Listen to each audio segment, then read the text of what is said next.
সম্মানিত ভাইয়েরা, আমরা শুধু সেজদায় যে সুবহান রাব্বিয়াল আ'লা এটাই পড়ি, 3 বার শুধু এটাই পড়ি, কিন্তু বিষ্ণু সাল্লাল্লাহু আলাইহি ওয়াসাল্লাম সেজদায় যে আরো অনেক দোয়া পড়তেন, সেগুলো কি পড়েন আপনারা? বিষ্ণু সাল্লাল্লাহু আলাইহি ওয়াসাল্লাম সুবহান রাব্বিয়াল আ'লা এর পাশাপাশি তিনি সিজদায় যেয়ে পড়তেন সুবহানাকা আল্লাহুম্মা রাব্বানা ওয়া বিহামদিকা আল্লাহুম্মা গফিরলি। এটা জানি না আমরা অনেকে।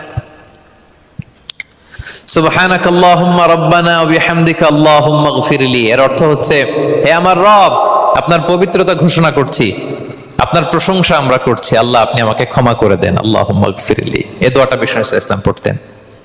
এছাড়াও বিষ্ণুই পড়তেন সুবুহুন কুদ্দুসুন রব্বুল মালাইকাতি ওয়ার রূহ, সকল ফেরেশতাদের অধিপতি রব, সবচেয়ে বড় ফেরেশতা যার 600 পাখা, জিবরাইলের রব, সেই রবের প্রশংসা আমি করছি।